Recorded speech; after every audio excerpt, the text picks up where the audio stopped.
వర్షాకాలం సీజన్ ప్రారంభమై దాదాపు 2 నెలలు గడుస్తూ ఉంది.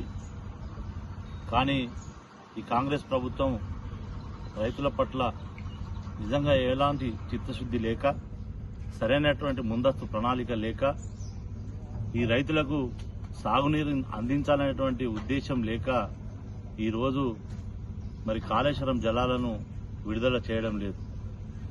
మేము ఈ సందర్భంగా కాంగ్రెస్ ప్రభుత్వాన్ని ప్రశ్నిస్తా ఉన్నాం. మరి శాస్త్రవేత్తలు చెప్తా ఉన్నారు, ఎల్నినో ప్రభావం ఉంది, రాబోయే కాలంలో మరి వర్షాభావ పరిస్థితులు నెలకొంటాయి, రైతులకు అనేకమైనటువంటి ఇబ్బందులు వచ్చేటువంటి పరిస్థితి ఉంటుంది. సాగునీరు మరి తక్షణమే ఇప్పుడు మరి ఉన్న ప్రాజెక్టులను, అందుబాటులో ఉన్నటువంటి ప్రాజెక్టులను, మరి ఏదైతే గోదావరి నీళ్లు ఇవాళ వృధాగా పోతున్నాయో, కాళేశ్వరం నుంచి లిఫ్ట్ ఇరిగేషన్ స్కీమ్స్ ఏవైతే ఉన్నాయో వాటి వాడుకున్నట్టయితే ఈ రోజులకు సాగునీరు అందేటువంటి అవకాశం ఉంటుంది. కాబట్టి మరి తక్షణమే మిడ్మానేర్ నుంచి అంతగిరి ప్రాజెక్టుకు, అంతగిరి నుంచి రంగనాయ సార్ ప్రాజెక్టుకు మరి నీటి విడుదల చేసినట్టయితే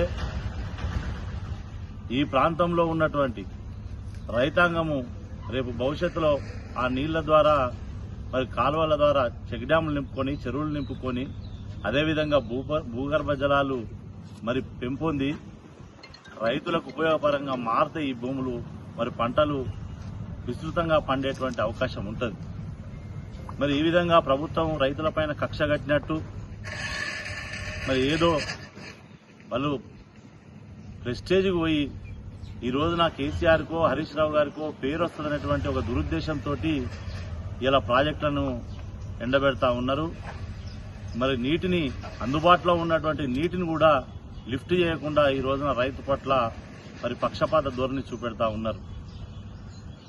గత బీఆర్ఎస్ ప్రభుత్వంలో మరి సీజన్కు ముందే ఒక ముందస్తు ప్రణాళికతోటి అటు వానాకాలం సీజన్ కానీ, ఇటు ఎండాకాలం అప్పుడు కానీ మరి రైతులకు ముందే ఈ ప్రాజెక్టులను నింపి, అంతగిరి రంగనాయ సార్ ప్రాజెక్టులను నింపి ఈ ప్రాంతంలో ఉన్నటువంటి రైతులకు సాగునీరు అందించేటువంటి సమీక్ష చేసి తద్వారా ఆ ప్రాజెక్టులను మరి వినియోగం తీసుకొచ్చి రైతులకు నీళ్లు అందించేవాళ్ళు.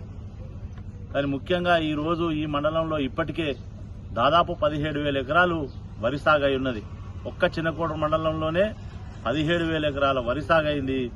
1,500 ఎకరాల మక్కలు మరి ఇలా మొక్కజొన్న సాగు చేసిండ్రు.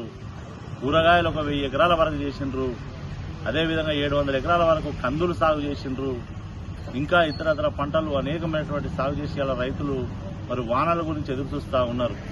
కానీ ఈ పరిస్థితులను చూసినట్టయితే అడపాదడపా గురించే వర్షాలతోటి ఆ పంటలు పండేటువంటి పరిస్థితి ఉండదనే విషయము మరి ప్రజలందరికీ కూడా తెలుసు. కాబట్టి మరి మొన్ననే మేము ముందు జాగ్రత్తగా గత నెలలో మరి అంతగిరి ప్రాజెక్టు నుంచి రంగనాయ సార్ ప్రాజెక్టు వరకు కూడా మరి పెద్ద ఎత్తున రైతులతోటి 3,000 మంది రైతులతోటి పాదయాత్ర కూడా చేసినప్పటికీ కాంగ్రెస్ ప్రభుత్వానికి కనువిప్పు ఇంతవరకు కూడా కలుగుతలేదు. మరి ఇప్పుడు హెచ్చరిస్తా ఉన్నాం, మీరు తక్షణమే కాళేశ్వరం జలాలను విడుదల చేసి రైతులను ఆదుకోవాలని చెప్పి డిమాండ్ చేస్తా ఉన్నాం. వెంటనే అంతగిరి అదేవిధంగా రంగనాయ సాగర్ ప్రాజెక్టులను మరి మిడుమాల నుంచి ఎత్తిపోయడం ద్వారా నింపి మరి రైతులను ఆదుకోవాలని చెప్పి ఈ సందర్భంగా డిమాండ్ చేస్తా ఉన్నాం. జై కేసీఆర్, జై హరీష్ అన్న, జై తెలంగాణ.